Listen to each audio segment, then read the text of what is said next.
Sound শুনতে পাচ্ছেন? একটু লিখে জানাবেন। যারা আমার সাউন্ড শুনতে পেয়েছেন একটু লিখবেন কাইন্ডলি।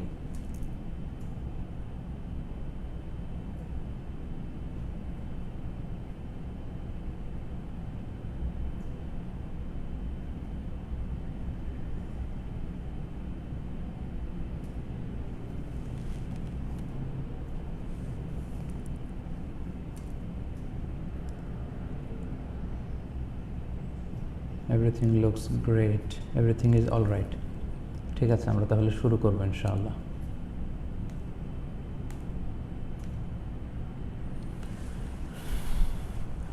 আসসালামু আলাইকুম ওয়া রাহমাতুল্লাহি ওয়া বারাকাতুহু, নাহমাদুহু ওয়া নুসাল্লি আলা রাসূলিহিল কারীম, আম্মা বা'দু, ফাআউযু বিল্লাহি মিনাশ শাইতানির রাজীম। বিসমিল্লাহির রাহমানির রাহিম। নাহনু নাকুসসু আলাইকা আহসানাল কসাসি বিমা আওহাইনা ইলাইকা হাযাল কুরআন ওয়া ইন কুনতা মিন ক্বাবলিহি লামিনাল গাফিলিন। সাদাকাল্লাহুল আযীম। লাইভটি যারা শুনছেন এবং দেখছেন সবাইকে শুভেচ্ছা এবং শুকরিয়া জানিয়ে শুরু করছি। পবিত্র রমাদানুল মুবারকে 4টি লাইভ সিরিজের প্রথম লাইভ। আমরা এই লাইভ সিরিজগুলোতে basically reflections from the Surah Yusuf থেকে কথা বলবো। সূরা ইউসুফের শিক্ষা, তাৎপর্য, রিফ্লেকশনস এগুলো নিয়ে আমরা কথা বলবো। শুরুতে আমি রিকোয়েস্ট করে রাখবো কাইন্ডলি আপনারা আজকের লাইভটি শেয়ার করে দেবেন, যাতে করে যারা এখন অনলাইনে আছে ওনারা যুক্ত হতে পারেন এবং আজকের লাইভটি থেকে উপকৃত হতে পারেন। তাহলে আমরা শুরু করছি। 4 পর্বের এই লাইভ সিরিজে বেসিক্যালি আমরা সূরা ইউসুফকে কয়েকটি সেগমেন্টে ভাগ করে প্রতিটি লাইভে কথা বলবার চেষ্টা করব ইনশাআল্লাহ। আজকের প্রথম পর্বে আমরা সূরা ইউসুফ নাজিলের প্রেক্ষাপট সম্পর্কে জানব, নাজিলের সময়কাল সম্পর্কে জানব, এই সূরার সেন্ট্রাল থিম কি সেটা জানার চেষ্টা করব। তারপর নবী ইউসুফ আলাইহিস সালামের ব্যাপারে কিছু কথা শুনব এবং এই সূরার জেনারেল একটা ওভারভিউ আমরা দেওয়ার চেষ্টা করব, যাতে করে প্রথম পর্বে যদি পুরো সূরাটার ব্যাপারে একটা জেনারেল ওভারভিউ শেয়ার করা যায়, এই সূরাতে কী নিয়ে আলোচনা হচ্ছে, কী নিয়ে আলোচনা হবে, পুরোটাই সবার কাছে ক্লিয়ার হবে ইনশাআল্লাহ। এবং যেহেতু এই সূরাটা একটা ঘটনা কেন্দ্রিক, সো এই স্টোরিতে মেজর ক্যারেক্টার কারা আছে এবং মাইনর ক্যারেক্টার্স হিসেবে কারা এই সূরাতে আবির্ভূত হয়েছে সেগুলো আমরা জানবার চেষ্টা করবো ইনশাআল্লাহ বিইذনিল্লাহ। তাহলে আমরা বিলম্ব না করে মূল আলোচনাতে চলে যাই। প্রথমে বলতে চাই যে সূরা ইউসুফ হচ্ছে কালামুল্লাহ মাজিদের 12তম সূরা, অর্থাৎ কোরআনুল কারীমের যে সূরার ধারাক্রম, সেই ধারাক্রম যদি আমরা খেয়াল করি তাহলে সূরা ইউসুফ হচ্ছে 12 নম্বর সূরা। অর্থাৎ সূরা ফাতিহা হচ্ছে সূরা নম্বর 1, বাকারা হচ্ছে সূরা নম্বর 2, তারপর আলে ইমরান হচ্ছে সূরা নম্বর 3। এভাবে যদি আমরা একের পর এক ধারাক্রম খেয়াল করি তাহলে সূরা ইউসুফ হচ্ছে 12 নম্বর সূরা এবং এই সূরার আয়াত সংখ্যা হচ্ছে 111টি। এই সূরাটি কোরআনের 2টি পাড়ায় অবস্থিত, 12তম পাড়ায় কিছু অংশ এবং 13তম পাড়ায় কিছু অংশ। এই সূরাটি হচ্ছে মাক্কি সূরা ইত্তিফাকান। সকল মুফাসসিরদের মতে এই সূরাটি হচ্ছে মাক্কি সূরা, অর্থাৎ মক্কায় নাজিল হয়েছে, এটা মাদানী সূরা নয়। এ পর্যায়ে আমরা জানার চেষ্টা করব যে সূরা ইউসুফের নাজিলের প্রেক্ষাপটটা কি, কোন প্রেক্ষাপটে এই সূরাটি নাজিল হয়েছে। সূরা ইউসুফের নাজিলের প্রেক্ষাপটের ব্যাপারে বেসিক্যালি 2টি মত পাওয়া যায়। প্রথম মত হচ্ছে মক্কার কুরাইশরা আল্লাহ রাসূল সাল্লাল্লাহু আলাইহি ওয়াসাল্লামকে জিজ্ঞেস করেছিল যে, হে মুহাম্মদ, তুমি তো দাবি করো যে তোমার কাছে ওহী আসে, তুমি আল্লাহর প্রেরিত রাসূল, তোমার কাছে আমরা প্রশ্ন করতে চাই। এই প্রশ্নটা তারা বেসিক্যালি ইহুদিদের কাছ থেকে শিখে এসেছিল। তারা জিজ্ঞেস করেছিল যে আমরা জানি বনি ইসরাইল থাকতো কানাআন এরিয়াতে, মানে শাম দেশে, যেটা বর্তমান ফিলিস্তিন এবং ইসরায়েল সীমান্তে বা ফিলিস্তিন এবং ইসরায়েলের যে এরিয়া, ওই এরিয়া নিয়ে তৎকালীন সময়ে কানাআন এলাকাটা ছিল। তো বনি ইসরাইল ছিল কানাআনে, তারা মিশরে কিভাবে আসলো এটা যদি তুমি আমাদেরকে বলতে পারো তাহলে বুঝবে তুমি সত্য নবী। আবার কেউ কেউ জিজ্ঞেস করলো যে আমরা জানি যে ইউসুফ আলাইহিস সালাম এবং ওনার পিতা ইয়াকুব আলাইহিস সালাম ওনারা ছিলেন কানাআনের অধিবাসী, অর্থাৎ শাম দেশের অধিবাসী। তো আমাদেরকে তুমি বলো যে তারা শাম থেকে, কানাআন থেকে মিশরে কিভাবে গেল। তো তাদের এই প্রশ্নের উত্তরে আল্লাহ তাআলা এই সূরা ইউসুফ নাজিল করলেন, যেখানে ইউসুফ আলাইহিস সালাম কিভাবে শাম দেশ থেকে, কানাআন থেকে তিনি ইজিপ্টে চলে গিয়েছেন। পরবর্তীতে ওনার পুরো গোষ্ঠী, ওনার পিতা মাতা, ওনার ভাই বোন সবাই, আত্মীয় স্বজন সবাই কিভাবে ইজিপ্টে গেল এবং কিভাবে এই মিশর কেন্দ্রিক বানি ইসরায়েলের উত্থান হলো এবং এর ধারাক্রম কিভাবে চলতে থাকলো, এর বর্ণনা দিয়ে আল্লাহ তাআলা এই সূরা ইউসুফটি নাজিল করেন। এটা হচ্ছে এই সূরা নাজিলের প্রেক্ষাপটের 1 নম্বর মতামত। এ ব্যাপারে আরেকটা মতামত পাওয়া যায়, যেটা সহিহ ইবনে হিব্বানে এসেছে। সাহাবারা আল্লাহ রাসূল সাল্লাল্লাহু আলাইহি ওয়াসাল্লামকে বলতে আরম্ভ করলেন যে, ইয়া রাসূলুল্লাহ, আপনি তো আল্লাহর কাছ থেকে অনেক ওহী পেয়ে থাকেন, কোরআনের অনেক আয়াত নাজিল হয়েছে, অনেকগুলো সূরাও নাজিল হয়েছে, এবং আমরা জানি যে মাক্কী জীবনের বেশিরভাগ সূরাগুলোতে তাওহীদের কথা বলা হয়েছে, আখিরাতের কথা বলা হয়েছে, কিয়ামত দিবসের বিভীষিকাময় পরিস্থিতির কথা বলা হয়েছে, জান্নাত জাহান্নামের কথা বলা হয়েছে। কিন্তু মাক্কী সূরাগুলোতে আহকাম খুব একটা নাজিল হয়নি এবং স্টোরিজ, ঘটনাও কিন্তু খুব একটা নাজিল হয়নি। তো সাহাবারা আগ্রহ পোষণ করলেন যে, ইয়া রাসূলুল্লাহ, আপনি আল্লাহ তাআলার পক্ষ থেকে এরকম কোনো চমৎকার গল্প বা আরবিতে যেটাকে বলে কিসসা, লাউ কাসাসতা আলাইনা ইয়া রাসূলুল্লাহ, হে আল্লাহর নবী, আপনি যদি আল্লাহর পক্ষ থেকে প্রত্যাদেশ পেয়ে কোনো ঘটনা সম্বলিত সূরা আমাদের শোনাতেন তাহলে আমাদের খুব ভালো লাগতো। তো সাহাবীদের এই ডিজায়ারকে, এই ডিমান্ডকে ফুলফিল করার জন্য আল্লাহ তাআলা আল্লাহ রাসূল সাল্লাল্লাহু আলাইহি ওয়াসাল্লামের কাছে চমৎকার একটি সূরা নাজিল করলেন, যেটির নাম হচ্ছে সূরাতু ইউসুফ। তাহলে সূরা ইউসুফ নাজিলের প্রেক্ষাপটে আমরা 2টি ঘটনা জানলাম। এক হচ্ছে মক্কার কুরাইশরা বলেছিল যে বনি ইসরাইল কি করে শাম থেকে মিশরে গেল, আপনি পারলে বলেন। অথবা ইউসুফ নবী এবং ইয়াকুব নবী, ওনারা তো থাকতেন শাম দেশে, ফিলিস্তিনে, ওনারা মিশরে কিভাবে সেটেল ডাউন করলেন, এ ব্যাপারে বলেন। তখন আল্লাহ সূরাটি নাজিল করলেন। অথবা সহিহ ইবনে হিব্বানের বর্ণনা অনুযায়ী সাহাবারা আল্লাহ রাসূল সাল্লাল্লাহু আলাইহি ওয়াসাল্লামকে অনুরোধ করেছিলেন যে, ইয়া রাসূলুল্লাহ, আপনি যদি লাউ কাসাসতা আলাইনা, কোনো ঘটনা বা কিচ্ছা, কোনো স্টোরি যদি আপনি আমাদেরকে শোনাতেন আমাদের খুব ভালো লাগতো। তখন আল্লাহ তাআলা সূরা ইউসুফ নাজিল করলেন। তাহলে নাজিলের প্রেক্ষাপট আমরা জেনে গেলাম। এ পর্যায়ে আমরা জানবো সূরা ইউসুফ নাজিলের সময়কাল, মানে কখন নাজিল হয়েছিল, কোন সময়কালে এ সূরাটি নাজিল হয়েছিল। সূরা ইউসুফ মূলত নাজিল হয়েছিল মাক্কী যুগের একেবারে শেষের দিকে, মাক্কী জিন্দেগির শেষের দিকে যে সমস্ত সূরাগুলো নাজিল হয়, সূরা ইউসুফ তন্মধ্য থেকে অন্যতম একটি সূরা। এবং এই সময়টাতে রাসূল সাল্লাল্লাহু আলাইহি ওয়াসাল্লাম খুব বেশি মানসিকভাবে বিপর্যস্ত ছিলেন। 10ম মাক্কী যুগকে যদি আমরা 13 বছরকে যদি আমরা ভাগ করি, তাহলে শেষের দিকে একেবারে, অর্থাৎ নবুয়ত জিন্দেগির 10ম বছরের পরে কোনো এক সময় এই সূরাটি নাজিল হয়েছে। তখন রাসূল সাল্লাল্লাহু আলাইহি ওয়াসাল্লাম মেন্টালি খুবই বিপর্যস্ত তিনি ছিলেন, কারণ 3টা বড় ধরনের শক তিনি খেয়েছিলেন এবং 3টা বড় ধরনের ঘটনা ওনার লাইফে ঘটে গিয়েছিল, যেটা সামাল দেয় আল্লাহ রাসূল সাল্লাল্লাহু আলাইহি ওয়াসাল্লামের জন্য মানিয়ে নেওয়া খুব কষ্ট হচ্ছিল। তার প্রথমটি হচ্ছে আল্লাহ রাসূল সাল্লাল্লাহু আলাইহি ওয়াসাল্লামের প্রিয়তম চাচা আবু তালেবের ইন্তেকাল, যিনি রাসূল সাল্লাল্লাহু আলাইহি ওয়াসাল্লামকে মক্কায় পলিটিক্যাল শেল্টার দিতেন। আমরা জানি যে জাহেলি আরবের একটা কালচার ছিল যে আমান সিস্টেমে কোন গোত্র কাকে আমান দিবে, সিকিউরিটি দিবে, পলিটিক্যাল অ্যাসাইলাম দিবে, তার ভিত্তিতে সে নিরাপত্তা পেত। তো রাসূল সাল্লাল্লাহু আলাইহি ওয়াসাল্লামের বিরুদ্ধে যেহেতু অনেক ষড়যন্ত্র, সবাই উঠে পড়ে লেগেছিল রাসূল সাল্লাল্লাহু আলাইহি ওয়াসাল্লামের দাওয়াত তৎপরতাকে থামানোর জন্য, রাসূল সাল্লাল্লাহু আলাইহি ওয়াসাল্লামের চাচা আবু তালেব তিনি পলিটিক্যাল শেল্টার দিতেন আল্লাহ রাসূল সাল্লাল্লাহু আলাইহি ওয়াসাল্লামকে। তিনি এই সময়টাতে এসে ইন্তেকাল করলেন। রাসূল সাল্লাল্লাহু আলাইহি ওয়াসাল্লাম খুব বেশি শকড হলেন, মর্মাহত হলেন এবং মানসিকভাবে খুবই বিপর্যস্ত হয়ে গেলেন। তার কয়েক মাস পরেই আল্লাহ রাসূল সাল্লাল্লাহু আলাইহি ওয়াসাল্লামের প্রিয়তমা স্ত্রী খাদিজা রাদিয়াল্লাহু তাআলা আনহা, উনি ইন্তেকাল করলেন, যিনি আল্লাহ রাসূল সাল্লাল্লাহু আলাইহি ওয়াসাল্লামকে ফিনান্সিয়ালি সাপোর্ট দিতেন, অর্থনৈতিকভাবে সাপোর্ট দিতেন, মানসিকভাবে সাপোর্ট দিতেন। তাহলে পলিটিক্যাল শেল্টার তিনি হারালেন, তারপর ফিনান্সিয়াল যে শেল্টার বা সাপোর্ট, এটা তিনি হারালেন। রাসূল সাল্লাল্লাহু আলাইহি ওয়াসাল্লাম খুব বিপর্যস্ত হয়ে মক্কাতে তিনি দেখলেন যে লোকজন রাসূল সাল্লাল্লাহু আলাইহি ওয়াসাল্লামের কথা শুনতে চাইছে না, বরং অত্যাচার অনাচার আরও বাড়তে শুরু করলো। এবং যারা ইসলাম ধর্ম গ্রহণ করলো তারা বাঁচার জন্য আবিসিনিয়াতে, বর্তমানে যেটা ইথিওপিয়া, সেখানে হিজরত করে চলে গেল। সো হাতে গোনা অল্প কিছু লোকজন তখন মক্কায় মুসলিম হিসেবে ছিল। তো তখন আল্লাহ রাসূল সাল্লাল্লাহু আলাইহি ওয়াসাল্লাম মক্কার খুব পাশের একটি শহর তায়েফে তিনি চলে গেলেন দাওয়াত দেওয়ার জন্য, কালেমার দাওয়াত দেওয়ার জন্য, তাওহীদের দাওয়াত পৌঁছানোর জন্য তিনি তায়েফে গেলেন। কিন্তু তায়েফের ঘটনাও আমরা জানি যে তায়েফের লোকেরা আল্লাহ রাসূল সাল্লাল্লাহু আলাইহি ওয়াসাল্লামকে ওয়েল রিসিপশন তারা দেয়নি, বরং সেখানেও তারা রাসূল সাল্লাল্লাহু আলাইহি ওয়াসাল্লামের দাওয়াতকে প্রত্যাখ্যান করেছে এবং শারীরিকভাবে তিনি হেনস্থার শিকার হয়েছেন। রাসূল সাল্লাল্লাহু আলাইহি ওয়াসাল্লামকে কয়েকটা জায়গায় শারীরিকভাবে হেনস্থা করা হয়েছে, রাসূল সাল্লাল্লাহু আলাইহি ওয়াসাল্লামের গা বেয়ে রক্ত ঝরেছে। ঠিক এরকম একটি পরিস্থিতিতে রাসূল সাল্লাল্লাহু আলাইহি ওয়াসাল্লাম আবার ফিরে আসলেন তায়েফ থেকে মক্কায়। তাহলে 3টা বড় ঘটনা ঘটেছে। আবু তালেবের ইন্তেকাল, তিনি পলিটিক্যাল শেল্টার আর পাচ্ছেন না। ওনার প্রিয়তম স্ত্রী খাদিজা রাদিয়াল্লাহু তাআলা আনহার ইন্তেকাল, ফলে তাকে মানসিকভাবে শক্তি যোগানোর কেউ ছিল না। তিনি অর্থনৈতিকভাবে সহায়তা করতেন, ঘরে তিনি মানসিকভাবে শক্তি যোগাতেন, এবং তায়েফে যেও তিনি তায়েফের লোকদের দ্বারা প্রত্যাখ্যাত হলেন।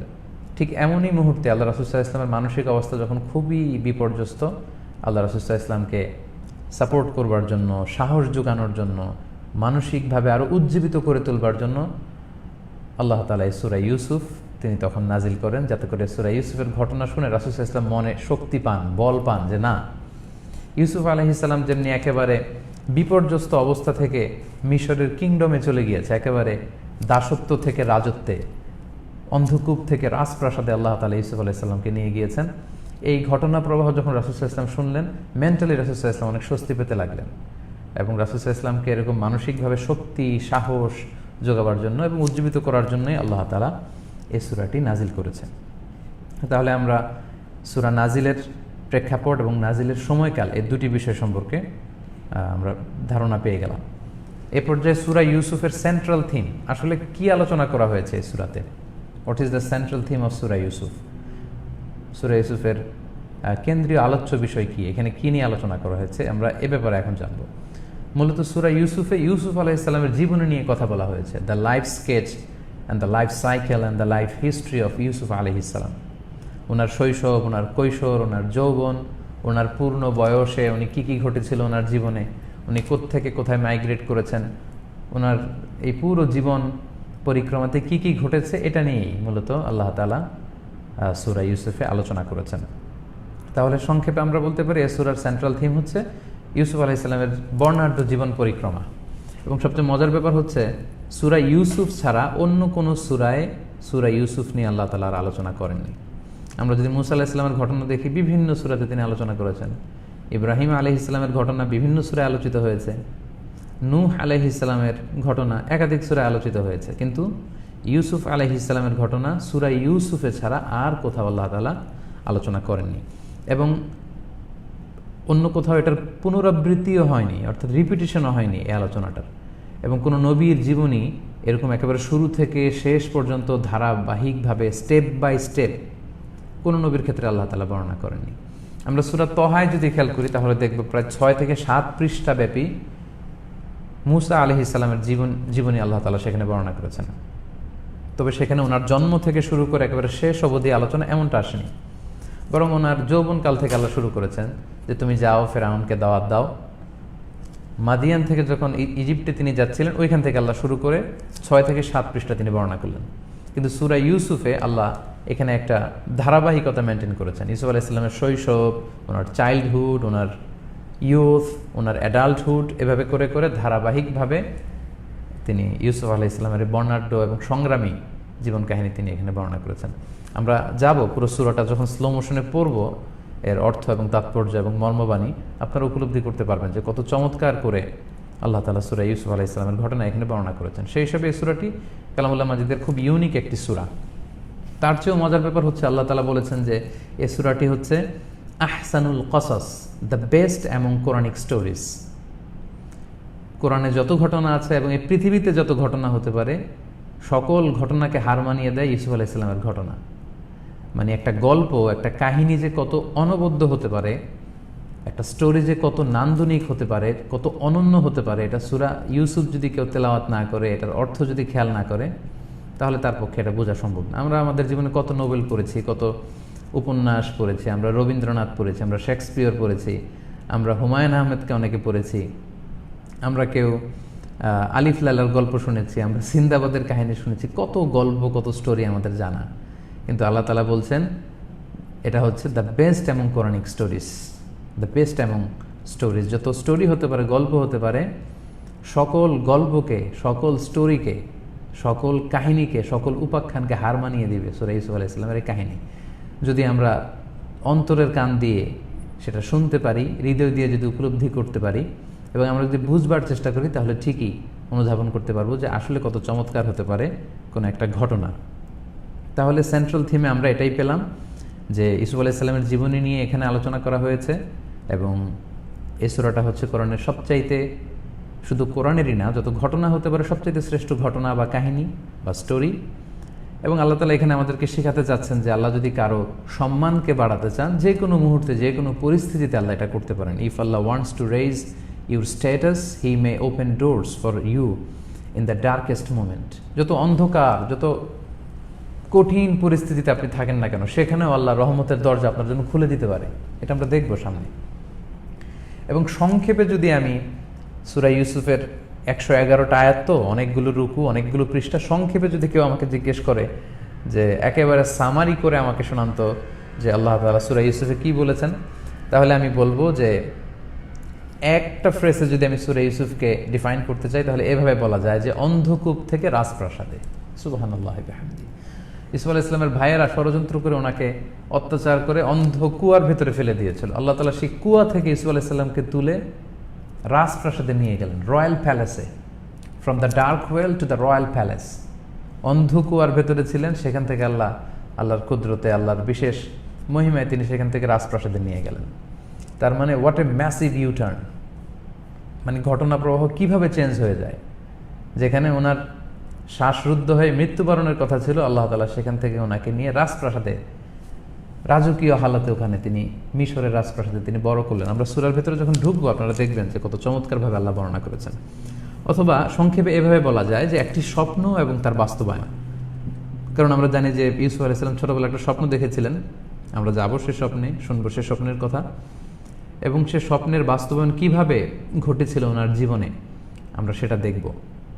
তাহলে সংক্ষেপে এভাবে বলা যায় যে অন্ধকূপ থেকে রাজপ্রাসাদে অথবা দাসত্ব থেকে রাজত্বে। কারণ ইউসুফ আলাইহিস সালামকে আল্লাহ তাআলা মিশরের রাজত্বের সিংহাসনে নিয়ে বসিয়েছিলেন, এবং ওনাকে কিন্তু মিশরের দাস দাসে যে বেচাকেনা হয়, ওই দাস দাসী বেচাকেনার ওই জায়গাতে ওনাকে বিক্রি করে দেওয়া হয়েছিল। আল্লাহর নবীউল্লাহ, যিনি নবী হবেন, তাকে বিক্রি করে দেওয়া হয়েছে দাস হিসেবে, এবং দাস হিসেবে তিনি মিশরে বড় হয়েছেন। পরবর্তীতে আল্লাহ তাআলা ওনাকে সম্মানের সর্বোচ্চ শিখরে নিয়ে গিয়েছিলেন। তাহলে সংক্ষেপে এই হচ্ছে the central theme of Surah Yusuf. এবার আমরা ইউসুফ আলাইহিস সালাম, সরাসরি নবী ইউসুফ আলাইহিস সালামের ব্যাপারে কিছু কথা শুনব। 3টি কথা শুনব। প্রথম বর্ণনাটি এসেছে সহিহ মুসলিমে, সেটি হচ্ছে আল্লাহ রাসূল সাল্লাল্লাহু আলাইহি ওয়াসাল্লাম ইরশাদ করেছেন, ইউসুফ আলাইহিস সালাম দেখতে খুব সুদর্শন ছিলেন, ভেরি হ্যান্ডসাম ছিলেন, খুবই ড্যাশিং চেহারার তিনি ছিলেন, এবং এরকম মানুষ পৃথিবীতে খুঁজে পাওয়া দুষ্কর। যার বর্ণনা সহিহ মুসলিমে এসেছে, আল্লাহ রাসূল সাল্লাল্লাহু আলাইহি ওয়াসাল্লাম যখন মেরাজের রাতে এক আসমান পার হয়ে আরেক আসমানে যাচ্ছিলেন, তিনি অনেক নবীদের সাথে সাক্ষাৎ করছিলেন। 3য় আসমানে তিনি ইউসুফ আলাইহিস সালামের সাথে সাক্ষাৎ করলেন, এবং তিনি বললেন, ইযা হুয়া কদ উতিয়া শাতরাল হুসন, সৌন্দর্যের অর্ধেকটা আল্লাহ তাআলা ইউসুফ আলাইহিস সালামকে দিয়ে দিয়েছিলেন। Half of the beauty of the world is given to Yusuf আলাইহিস সালাম। এই পৃথিবীতে আল্লাহ মানুষদের যত সৌন্দর্য দিয়েছেন, তার অর্ধেক সৌন্দর্য নাকি আল্লাহ তাআলা কেবলমাত্র ইউসুফ আলাইহিস সালামকে দান করেছেন। আল্লাহু আকবার, সুবহানাল্লাহি বিহামদি। তাহলে তিনি কত সুন্দর ছিলেন এটা ধারণা করা যায়। এটা হচ্ছে 1 নম্বর তথ্য। 2 নম্বর কথা হচ্ছে আল্লাহ তাআলা নিজে ওনাকে স্বপ্নের ব্যাখ্যা শিক্ষা দিয়েছেন। নবীদের মধ্যে ইউসুফ আলাইহিস সালাম সবচাইতে ভালো স্বপ্নের ব্যাখ্যা দিতে পারতেন, যেটা সূরা ইউসুফের 6 নম্বর আয়াতে আল্লাহ তাআলা বললেন, ওয়া ইউআল্লিমুকা মিন তা'বিলিল হাদিস, যে তিনি, হে ইউসুফ, আল্লাহ তাআলা তিনি নিজেই তোমাকে স্বপ্নের ব্যাখ্যা শিক্ষা দিয়েছেন। এবং তিনি কি করে স্বপ্নের ব্যাখ্যা করতেন, কয়েকটা স্টোরি আমরা সূরা ইউসুফের ভেতরে পাবো, এবং সেগুলো শুনে শুনে আমরা বুঝতে পারবো যে তিনি কত চমৎকারভাবে একবার ঘটনার মর্মে পৌঁছে যেতে পারতেন, অন্তর্নিহিত গূঢ় রহস্য তিনি বের করে আনতে পারতেন, এবং স্বপ্ন শুনে এটার এক্সপ্লেনেশন কী হবে তিনি সুন্দর করে ব্যাখ্যা করতে পারতেন। এটা হচ্ছে ওনার একটা স্পেশাল অ্যাট্রিবিউট। আরেকটা অ্যাট্রিবিউটের ব্যাপারে সহিহ বুখারীতে আল্লাহ রাসূল সাল্লাল্লাহু আলাইহি ওয়াসাল্লাম বলেছেন যে ইউসুফ আলাইহিস সালাম যেন তেন কোনো ফ্যামিলিতে আসেননি, তিনি খুব ভ্যারি প্রেস্টিজিয়াস অ্যান্ড ডিগনিফাইড ফ্যামিলিতে এসেছেন। এজন্য ইউসুফ আলাইহিস সালামের ব্যাপারে বলতে যেয়ে তিনি বলেছেন, আল কারীম ইবনুল কারীম ইবনুল কারীম ইবনুল কারীম, মানে তিনি হচ্ছেন কারিমের সন্তান, কারিমের সন্তান, কারিমের সন্তান কারিম। কারিম মানে হচ্ছে অনারেবল, সম্মানিত ব্যক্তি। অর্থাৎ ইউসুফ আলাইহিস সালাম এমন এক ব্যক্তি, ওনার বাবা ছিলেন, ইউসুফ আলাইহিস সালাম নিজে ছিলেন নবী, ওনার বাবা ছিল নবী, তার দাদা ছিল নবী, তার পর দাদা ছিল নবী। ইউসুফ আলাইহিস সালামের বাবার নাম হচ্ছে ইয়াকুব আলাইহিস সালাম, উনি ছিলেন নবী। ইয়াকুব আলাইহিস সালামের বাবা মানে ইউসুফ আলাইহিস সালামের দাদার নাম ছিল ইসহাক আলাইহিস সালাম, উনি ছিলেন নবী। এবং ইউসুফ আলাইহিস সালামের দাদা ইসহাক আলাইহিস সালামের বাবা, ইসহাক আলাইহিস সালামের বাবার নাম ছিল ইব্রাহিম আলাইহিস সালাম, উনিও ছিলেন নবী। সুবহানাল্লাহি বিহামদি। মানে কত চমৎকার একটা ফ্যামিলিতে, কত সম্ভ্রান্ত ফ্যামিলিতে তিনি এসেছেন। এজন্য ওনার এই সম্মান, এই মর্যাদা, এই স্ট্যাটাস অ্যান্ড ডিগনিফাইডকে বোঝাতে যে আল্লাহ রাসূল সাল্লাল্লাহু আলাইহি ওয়াসাল্লাম সহিহ বুখারীতে বলেছেন যে আল কারীম ইবনুল কারীম ইবনিল কারীম ইবনিল কারীম, মানে the honourable, the son of the honourable and the son of the honourable and the son of the honourable, মানে সম্মানিত ছেলে, সম্মানিতর ছেলে, তার ছেলে সম্মানিত, সম্মানিতর ছেলে, অর্থাৎ চারজন, চার পুরুষই অনেক ডিগনিফাইড এবং প্রেস্টিজিয়াস একটা মর্যাদা নিয়ে পৃথিবীতে তারা ছিলেন। এবং নবীর ছেলে, নবীর ছেলে, নবীর ছেলে, নবী, চারজন ধারাবাহিকভাবে ওনারা নবী ছিলেন। তাহলে সংক্ষেপে আমরা এতটুকু বুঝতে পারলাম যে ইউসুফ আলাইহিস সালাম সবচেয়ে সুদর্শন মানুষ ছিলেন পৃথিবীতে, দেখতে খুবই সুন্দর, সুঠাম ও সুদর্শন, হ্যান্ডসাম ছিলেন। এবং তিনি স্বপ্নের চমৎকার ব্যাখ্যা করতে জানতেন, যেটা আমরা সূরা ইউসুফের মধ্যেই পেয়েছি এই তথ্যটা। এবং সূরা বুখারীর বর্ণনা থেকে আমরা জানতে পেরেছি তিনি খুব সম্ভ্রান্ত বংশে জন্মগ্রহণ করেছিলেন। তিনি নবী ছিলেন, বাবা নবী ছিল, ওনার দাদা এবং পরদাদা সবাই নবী ছিল। সম্মানিত ভাই এবং বোনেরা, অনেক ভাই বোন আমাদের লাইভটিতে যুক্ত হয়েছেন। আপনারা সালাতুত তারাবি শেষ করে অনেকে এসেছেন, অনেকে হয়তো শুরুর দিক থেকে অংশগ্রহণ করেছেন, অনেকে হয়তো মাঝখানে এসেছেন। আমরা বলছিলাম যে আজকে আমরা সূরা ইউসুফের নাজিলের প্রেক্ষাপট, সূরা ইউসুফ নাজিলের সময়কাল, ইউসুফ আলাইহিস সালামের ব্যাপারে কিছু কথা এবং এই সূরার ব্যাপারে একটা জেনারেল ওভারভিউ এবং এই সূরার সেন্ট্রাল থিম কি, এগুলো নিয়ে আলোচনা করব এবং সূরার শুরুর দিকের কিছু অংশ আমরা কভার করার চেষ্টা করব। আমি আবারও রিকোয়েস্ট করে রাখি, আপনারা যারা লাইভটি দেখছেন, আপনারা লাইভটি আপনাদের ওয়ালে শেয়ার করে রাখুন, যাতে করে এখন যারা অনলাইনে আছে ওনারাও আমাদের লাইভে যুক্ত হতে পারে এবং ওনারাও আলোচনাটি থেকে উপকৃত হতে পারে। সম্মানিত, শুধু এ পর্যায়ে আমরা বলবো এই সূরার ওভারঅল একটা ওভারভিউ আমরা নিব, অর্থাৎ general overview of the Surah. Overall Allah তাআলা এই সূরাতে কী বলেছেন আমি শুরু থেকে শেষ পর্যন্ত সংক্ষেপে এটা আপনাদেরকে আগে শুনিয়ে দিচ্ছি, যাতে করে সামনের যে আরও 3টা সেশন আছে এই লাইভ সিরিজের বাকি যে এপিসোড বা পর্বগুলোতে আপনারা অংশগ্রহণ করবেন সেগুলো বুঝতে খুবই সুবিধা হবে। পুরো সূরাটাকে আমরা 5টা সেকশনে বা 5টা সেগমেন্টে ভাগ করতে পারি। 111টি আয়াত নিয়ে এই সূরাটি গঠিত, সূরা ইউসুফ। এখানে বেসিক্যালি 5টি সেকশনে আল্লাহ তাআলা 5টা সেগমেন্টে তিনি কথা বলেছেন। শুরুতে আল্লাহ তাআলা 3 আয়াত বিশিষ্ট একটা ভূমিকা দিয়েছেন এই সূরার। সূরা ইউসুফের একটা ভূমিকা আল্লাহ দিয়েছেন প্রথম 3টি আয়াতে, আর একেবারে শেষের 10টি আয়াতে আল্লাহ একটি কনক্লুশন দিয়েছেন, জবনিকা অর্থাৎ উপসংহার। তাহলে 3 আয়াত বিশিষ্ট একটা ভূমিকা আছে এই সূরার, ইন্ট্রোডাকশন, আর একেবারে সবশেষে 10 আয়াত বিশিষ্ট একটা উপসংহার আছে।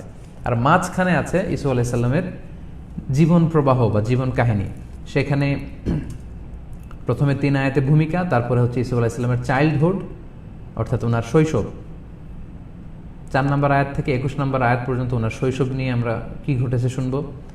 তারপরে ওনার ইয়ুথ অর্থাৎ ওনার কৈশোর বা যৌবনকালের যে ঘটনাগুলো যা ঘটেছে সেটা শোভা পেয়েছে 22 থেকে 53 নম্বর আয়াতে, এবং তারপরে 54 থেকে 101 নম্বর আয়াতে আল্লাহ তাআলা ওনার অ্যাডাল্টহুড অর্থাৎ উনি যখন একেবারে প্রাপ্তবয়স্ক, পূর্ণ বয়সে যখন উনি পৌঁছেছেন তখন ওনার জীবনে কি ঘটেছে সেটা আল্লাহ তাআলা বর্ণনা করেছেন। তাহলে সিম্পলি আমরা যদি বলি general overview of the Surah Yusuf, আমরা বলবো যে পুরো সূরাটাকে আমরা 5 ভাগে ভাগ করতে পারি। শুরুতে একটা ভূমিকা, 3 আয়াত, প্রথম 3 আয়াতে আল্লাহ একটা ভূমিকা দিয়েছে, ইন্ট্রোডাকশন।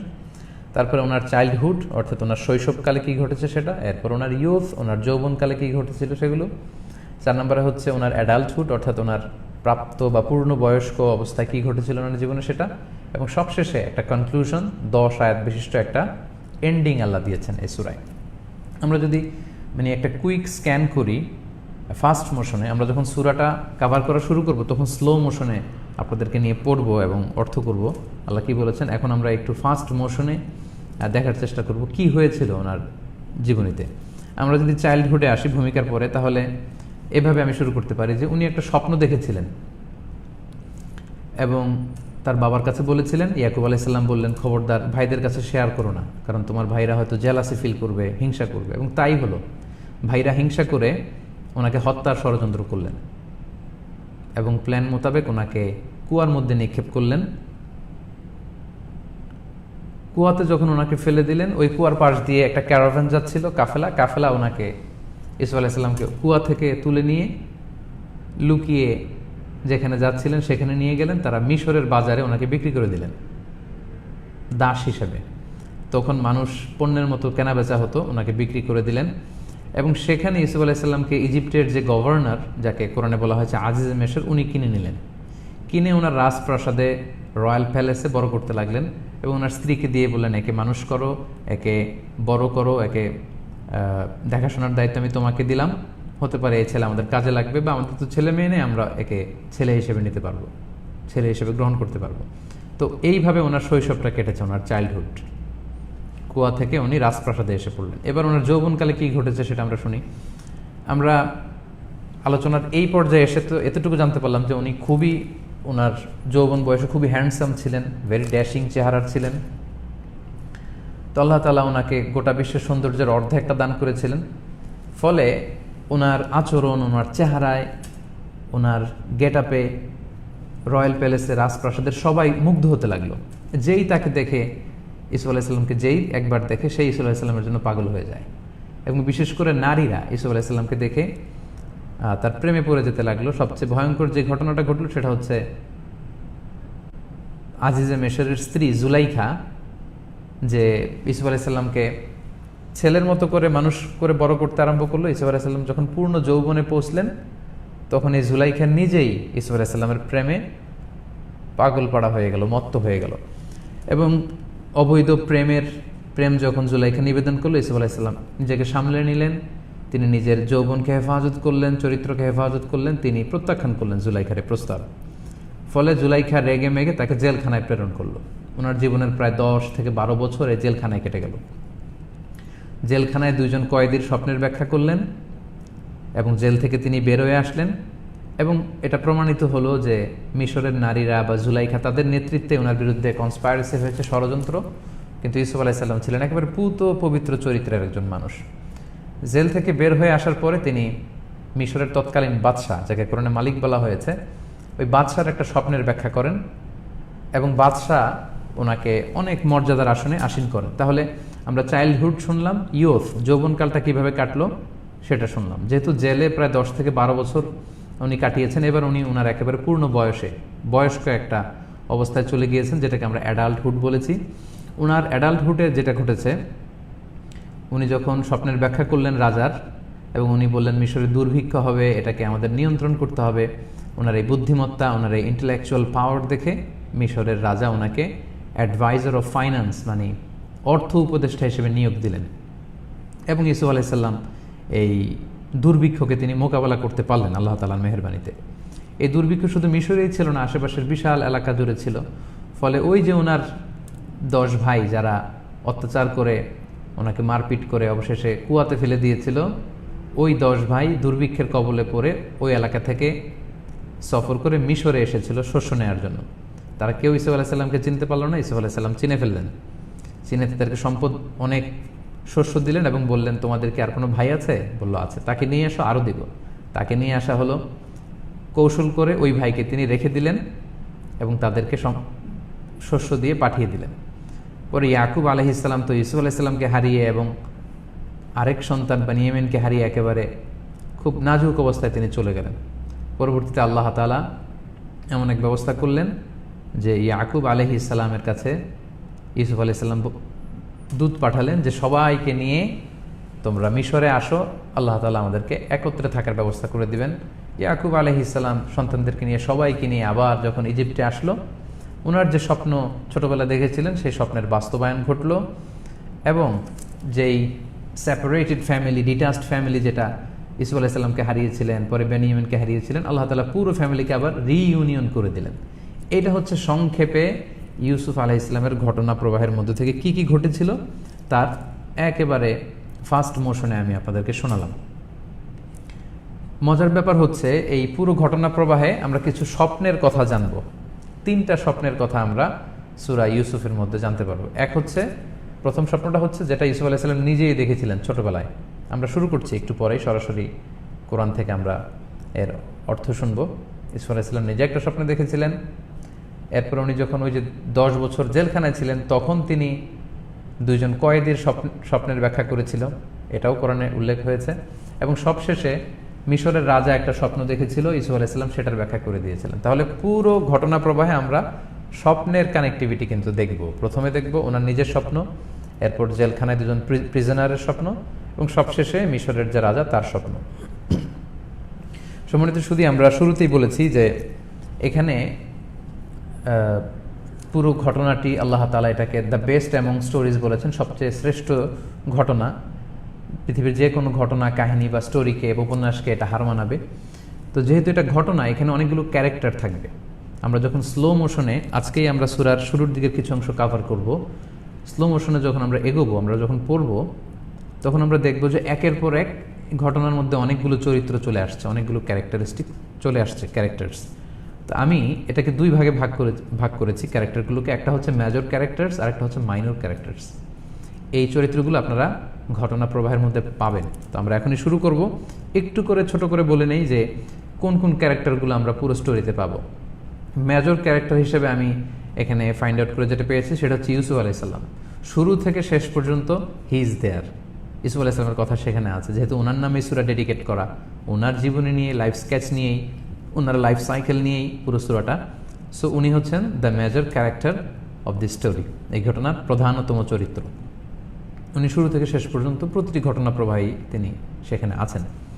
মাইনর ক্যারেক্টার্স হিসেবে আমি 15টা ক্যারেক্টার পেয়েছি। সেগুলো কি, সেগুলো বলেই আমরা মূল সূরাতে চলে যাচ্ছি। মাইনর ক্যারেক্টার হিসেবে প্রথমে আমরা পাবো ইয়াকুব আলাইহিস সালামকে, যিনি হচ্ছেন ইউসুফ আলাইহিস সালামের সম্মানিত পিতা, তিনিও একজন নবী। এরপর আমরা পাবো ইউসুফ আলাইহিস সালামের 10 জন বৈমাত্রেয় ভাইকে। তার মানে ইয়াকুব আলাইহিস সালাম একাধিক বিয়ে করেছিলেন। এক স্ত্রীর গর্ভে এসেছিল প্রায় 10 জন সন্তান, তারা ছিল আপন ভাই। আরেক স্ত্রীর গর্ভে এসেছিল 2 ভাই, একজন হচ্ছেন ইউসুফ আলাইহিস সালাম, আরেকজন হচ্ছে বেনিয়ামিন, সামনে আসবে। তো তাহলে এটাও একটা বড় ধরনের ক্যারেক্টার মাইনর ক্যারেক্টার্সের মধ্যে। তাহলে ইউসুফ আলাইহিস সালামের 10 জন বৈমাত্রেয় ভাই ছিল, যেটা আমাদের বাংলাদেশে সৎ ভাইও বলে থাকে, সৎ ভাই। সিম্পলি আপনারা এভাবে বুঝতে পারেন যে ওনার সৎ ভাইরা ওনার উপর জুলুম করেছিল। এরপর একটা ক্যারেক্টার আমরা পাবো যে কাফেলার পানি সংগ্রহকারীর কথা এসেছে। যে কাফেলা যাচ্ছিল তাদের একজন পানি সংগ্রহকারী ছিল, যিনি কুয়া থেকে পানি তুলছিলেন। এই চরিত্রের আবির্ভাব ঘটবে। এরপরে আজিজে মিশরের কথা বা মিশরের যে গভর্নর, তার প্রসঙ্গটা আসবে। এরপরে আজিজে মিশরের স্ত্রী, যাকে জুলাইখা নামে আমরা চিনি, তার ঘটনা আসবে। এরপর একজন বিচক্ষণ ব্যক্তির সাক্ষী দেয়া প্রসঙ্গটা আসবে। কে কে অপরাধী ছিল, ইউসুফ আলাইহিস সালাম অপরাধী না জুলাইখা অপরাধী? তো এটা নিয়ে রয়্যাল কোর্টে একটা বিচার বসেছিল। তো একজন বিচক্ষণ ব্যক্তি, শাহিদা শাহিদুম মিন আহলিহা, যে জুলাইখার সম্পর্কে আত্মীয় ছিল, তিনি সাক্ষী দিয়ে প্রমাণ করেছেন যে ইউসুফ আলাইহিস সালাম ছিলেন নির্দোষ, বরং দোষী ছিল জুলাইখা। তো এই সাক্ষী, সে কি প্রাপ্তবয়স্ক কোনো লোক ছিল নাকি দুগ্ধপোষ্য ছোট বাচ্চা ছিল, এ নিয়ে মতবিরোধ রয়েছে। সহিহ হাদিস থেকে আমরা যেটা, বা কোরআনের সরাসরি টেক্সট থেকে যেটা জানি, যে একজন সাক্ষী ছিল, যে ছিল জুলাইখার আত্মীয়। একটা দুর্বল বর্ণনা থেকে আমরা পাই যে একটা দুগ্ধপোষ্য শিশু সেই সাক্ষীটা বেসিক্যালি দিয়েছিল, যার নাম ছিল কিসিন। কিছু জিউস ট্র্যাডিশন থেকে এগুলো জানা যায়। এবং ছোট দুগ্ধপোষ্য শিশু, যার কথা বলার কোনো সুযোগ নেই, আল্লাহ তাআলা তাকে মানুষের মতো কথা বলার বাকশক্তি দিয়েছিলেন। এবং এই ছোট্ট শিশু ইউসুফ আলাইহিস সালামের পক্ষে, জুলাইখার বিপক্ষে সাক্ষী দিয়ে ওই রয়্যাল কোর্টে ইউসুফ আলাইহিস সালামকে নির্দোষ বলে প্রমাণ করেছে। তাহলে এই ক্যারেক্টার বা চরিত্রটাও কিন্তু আমরা পাবো। এরপর মিশরের নারীদের প্রসঙ্গ আসবে। জেলখানার 2 জন কয়েদির কথা আমরা বলেছি, এই ক্যারেক্টার আসবে। আল মালিক, যেটা কোরআনে এসেছে, আল মালিক মানে মিশরের বাদশাহ, কিং অফ ইজিপ্ট, তার প্রসঙ্গ আসবে। আল মালা মানে সভাসদবৃন্দ, স্বপ্নের ব্যাখ্যা করার জন্য মালিক, রাজা যে স্বপ্ন দেখেছিলেন, তিনি আগে বলেছিলেন, হে সভাসদবৃন্দ, তোমরা আগে স্বপ্নের ব্যাখ্যা করো। সেখানে মন্ত্রী, সেনাপতি, কাহানাতুল মা'বাদ, পাদ্রী গোষ্ঠী যারা, এই সমস্ত লোকেরা ছিল। এরপর বাদশার একজন দূত বা বাণীবাহকের প্রসঙ্গটা আসবে। বাদশাহ জেলখানায় পাঠিয়েছিল ইউসুফ আলাইহিস সালামকে নিয়ে আসার জন্য। এরপরে আসবে চমৎকার একটা ঘটনা, সেটা হচ্ছে বেনিয়ামিন, যিনি হচ্ছেন ইউসুফ আলাইহিস সালামের আপন ভাই, সহোদর ভাই। তাকে কিভাবে কৌশল করে মিশরে আনা হয়, ইউসুফ আলাইহিস সালাম কিভাবে রেখে দিয়েছিলেন, সেই চরিত্রের প্রসঙ্গটা আসবে। এরপরে মুআজ্জিন, একজন আহ্বানকারী, ইউসুফ আলাইহিস সালাম একজন কলারকে পাঠিয়েছিল যে তুমি যে বলো আমাদের রাজার royal cup the icon of Egypt এটা হারিয়ে গিয়েছে, কে চুরি করেছে বলো। তো এই প্রসঙ্গে এই মুয়াজ্জিনের কথা আসবে। সবশেষে আল বাশির একজন সুসংবাদ দানকারী, তিনি যে ইয়াকুব আলাইহিস সালামকে সুসংবাদ দিয়ে বলবেন যে আপনি এই জামা চোখে লাগালে আপনার অন্ধত্ব চলে যাবে, চোখের দৃষ্টি ফিরে পাবেন এবং আপনারা সবাই মিশরে যে পুরো পরিবার রিইউনিয়ন হবে। তাহলে এই হচ্ছে পুরো ক্যারেক্টার, মেজর ক্যারেক্টার্স এবং মাইনর ক্যারেক্টার্স। আমরা ইতিমধ্যে জানতে পেরেছি যে এই পৃথিবীর সবচাইতে চমৎকারতম ঘটনার মধ্য থেকে এই ঘটনার চরিত্রে কারা কারা থাকবেন। আমরা জেনেছি যে ইউসুফ আলাইহিস সালাম থাকবেন কেন্দ্রীয় চরিত্রে, এছাড়া আরও 15টি চরিত্র আমরা ঘটনা প্রবাহে প্রায় দেখতে পাবো। সম্মানিত সুধী, তাহলে যে এই 4-5টি পয়েন্টে আমরা আজকে প্রথম পর্বে আলোচনা করেছি, আমার মনে হয় এখন একটা জেনারেল ওভারভিউ আপনারা পেয়ে গিয়েছেন, পুরো সূরাটি সম্পর্কে একটা ধারণা আপনাদের হয়ে গিয়েছে। এবার আসুন আমরা সরাসরি মহাগ্রন্থ, মহাবিশ্বের মহাবিশ্বয় মহাগ্রন্থ আল কোরআন আল কারীম থেকে সরাসরি স্লো মোশনে, আমরা একটু আগে স্ক্যানিং করেছিলাম খুব ফাস্ট মোশনে, এবার স্লো মোশনে আল্লাহ তাআলা কোরআনে কি বলেছেন সূরা ইউসুফের ব্যাপারে আমরা শুনব। আউযু বিল্লাহি মিনাশ শাইতানির রাজিম, বিসমিল্লাহির রহমানির রহিম। বিতাড়িত শয়তান থেকে মহান আল্লাহ তাআলার কাছে পানাহ চাচ্ছি, পরম করুণাময় অসীম দয়ালু আল্লাহর নামে। আলিফ লাম রা তিলকা আয়াতুল কিতাবিল মুবিন। আল্লাহ তাআলা সূরা ইউসুফটা শুরু করেছেন আলিফ লাম র দিয়ে। আপনারা কোরআনের বিভিন্ন সূরা শুরুতে এরকম পাবেন। সূরা বাকারায় এসেছে আলিফ লাম মিম, সূরা ইয়াসিনের শুরুতে ইয়াসিন, মারিয়ামের শুরুতে কাফ হা ইয়া আইন সদ, কোথাও তসিম মিম, কোথাও হামিম।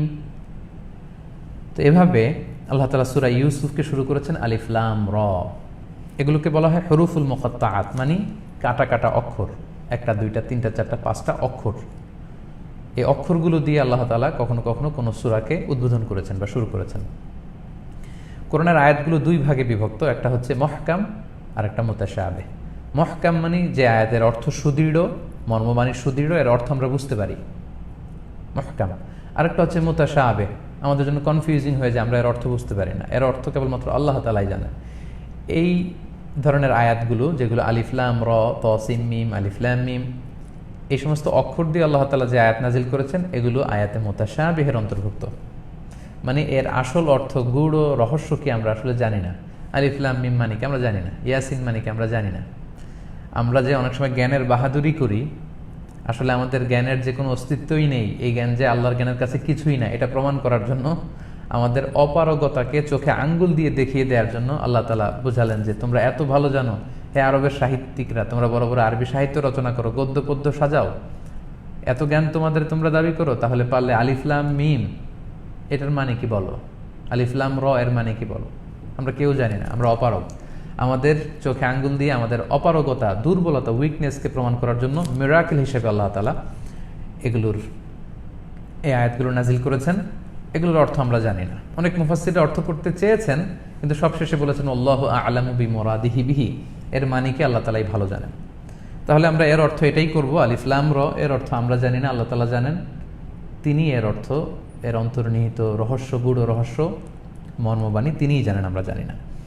এরপর আল্লাহ তাআলা বলছেন তিলকা আয়াতুল কিতাবিল মুবিন,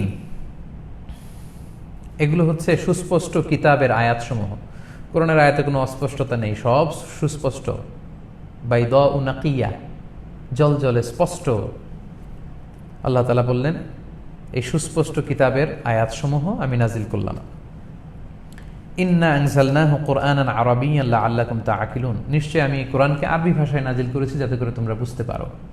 আমরা জানি যে কোরআন আল্লাহ তাআলা আরবি ভাষায় নাজিল করেছেন, যেহেতু এটা আরব অঞ্চলে নাজিল হয়েছে, যদিও এটা সবার জন্য হেদায়েতের বাণী। এই অ্যাড্রেসিংটা প্রাইমারিলি মক্কার কুরাইশদের জন্য আল্লাহ তাআলা বলেছেন যে এই কোরআনকে আমি আরবি ভাষায় নাজিল করেছি, যদিও তাদেরকে প্রাইমারি অ্যাড্রেস, কিন্তু এটা পরবর্তীতে অ্যাড্রেসটা আমাদের সবার জন্য। প্রাইমারি তাদেরকে কেন অ্যাড্রেস করেছেন? কারণ তারা মানছিল না যে আল্লাহ রাসূল সাল্লাল্লাহু আলাইহি ওয়াসাল্লাম আল্লাহ তাআলার পক্ষ থেকে ওহী পেয়ে থাকেন, বিশ্বাস করতে চাচ্ছিল না। কোরআনের আয়াত নাজিল হচ্ছিল, তারা মানতে চাইছে না। তো আল্লাহ বুঝাতে চাচ্ছেন কেন মানতে চাইছো না? আমি কি কোরআন পার্সিয়ান ল্যাঙ্গুয়েজে নাজিল করেছি, ফার্সি ভাষায় যেটা তোমরা জানো না, নাকি হিন্দি ভাষায় নাজিল করেছি, না চাইনিজ ভাষায়? আমি তো এই কোরআনকে তোমাদের নিজেদের আরবি ভাষায় নাজিল করেছি। তোমাদের বোধগম্য না হওয়ার তো কোনো কারণ নেই, তোমরা চাইলেই বুঝতে পারবে। তো আল্লাহ বললেন কোরআনকে আমি আরবি ভাষায় নাজিল করেছি যাতে তোমরা বুঝো। এরপর আল্লাহ বললেন, নাহনু নাকুসু আলাইকা আহসানাল কসাসি বিমা ওয়াহাইনা ইলাইকা হাদাল কুরআন। আমি আপনার কাছে, হে নবী, আমি আপনার কাছে সবচাইতে, এই পৃথিবীর সবচাইতে শ্রেষ্ঠতম সুন্দর স্টোরি, ঘটনা সম্বলিত এই সূরা নাজিল করছি। এই কোরআনের ভেতরে ওহির মাধ্যমে, প্রত্যাদেশের মাধ্যমে আমি আপনার কাছে সবচাইতে দ্য বেস্ট এমং স্টোরি আপনাকে শোনাবো। ইউসুফের কাহিনীটা হচ্ছে দ্য বেস্ট এমং স্টোরি। পৃথিবীতে যত স্টোরি হতে পারে, ঘটনা হতে পারে, তার মধ্যে শ্রেষ্ঠ ঘটনা হচ্ছে ইউসুফ আলাইহিস সালামের ঘটনা। এই কোরআনের মাধ্যমে ওহি দিয়ে আমি এই ঘটনা আপনাকে শোনাবো। ইন কুনতা মিন ক্বাবলিহি লামিনাল গাফিলিন। নবী হে, যদিও আপনি ইতিপূর্বে এ ব্যাপারে বেখবর ছিলেন, অবহিত ছিলেন, আপনি অবহিত ছিলেন না। You are among the unaware of it. যারা এ ব্যাপারে জানতো না, আপনি তাদের অন্তর্ভুক্ত ছিলেন। কারণ ইউসুফ আলাইহিস সালামের এই যে মাইগ্রেশন কানাআন থেকে ইজিপ্টে, রাসূল সাল্লাল্লাহু আলাইহি ওয়াসাল্লাম আগে জানতেন না। ইয়াকুব আলাইহিস সালামের জীবনে কী ঘটেছিল, ইউসুফ আলাইহিস সালামের জীবনে কী ঘটেছিল, রাসূল সাল্লাল্লাহু আলাইহি ওয়াসাল্লাম জানতেন না। তিনি এ ব্যাপারে কোনো বইও পড়েননি, কারো কাছে কিছু শিখেননি। যা শেখানোর আল্লাহ তাআলা এই কোরআনে ওহির মাধ্যমে রাসূল সাল্লাল্লাহু আলাইহি ওয়াসাল্লামকে জানিয়েছেন। এজন্য আল্লাহ বললেন, হে নবী, আগে আপনার এই ঘটনা জানা ছিল না। এই কোরআনে ওহির মাধ্যমে আমি ইউসুফ আলাইহিস সালামের এই চমৎকার স্টোরি আপনাকে শোনাবো। তাহলে এই তিনটি আয়াত দিয়ে আল্লাহ তাআলা বেসিক্যালি সূরা ইউসুফের একটা ভূমিকা দিলেন। তাহলে ইন্ট্রোডাকশন ইজ ডান, ভূমিকা আমরা শেষ করে ফেললাম। এবার আপনাদেরকে প্রশ্ন করতে চাই যে 3 আয়াত বিশিষ্ট ভূমিকার পরে আমরা এখন কি শুনবো? মনে আছে আপনাদের? একটু আগেই বলেছিলাম, হ্যাঁ, আমরা এখন চাইল্ডহুড শুনবো, অর্থাৎ শৈশবকাল। ইউসুফ আলাইহিস সালামের শৈশব কিভাবে কেটেছিল, শৈশবের যে ঘটনাগুলো সেটা শুনবো। আল্লাহ তাআলা ইউসুফ আলাইহিস সালামের শৈশবের কথা এভাবে শুরু করলেন, ইয ক্বালা ইউসুফু লি আবিহি ইয়া আবাতি ইন্নী রাআইতু আহাদা আশারা কাওকাবান ওয়াশ-শামসা ওয়াল কামারা রাআইতুহুম লি সাজিদিন। শৈশব শুরু হয়েছে এভাবে। নবী স্মরণ করুন সে সময়ের কথা যখন ইউসুফ তার বাবাকে বলেছিল, হে বাবা, আমি একটি স্বপ্ন দেখেছি। স্বপ্নে দেখলাম যে চাঁদ, সূর্য এবং 11টা তারা আমাকে সেজদা দিচ্ছে। সুবহানাল্লাহ। চাঁদ, সূর্য এবং 11টা তারাকে আমি দেখলাম আমাকে সেজদা দিয়ে লুটিয়ে পড়েছে। এটা তো আসলে যেন তেন কোনো স্বপ্ন না, এটা খুব মিরাকুলাস, খুব অভাবনীয়, একটা ইউনিক একটা ড্রিম। এবং ইয়াকুব আলাইহিস সালাম এটা ধরতে পারলেন যে এটা তো সাধারণ স্বপ্ন না।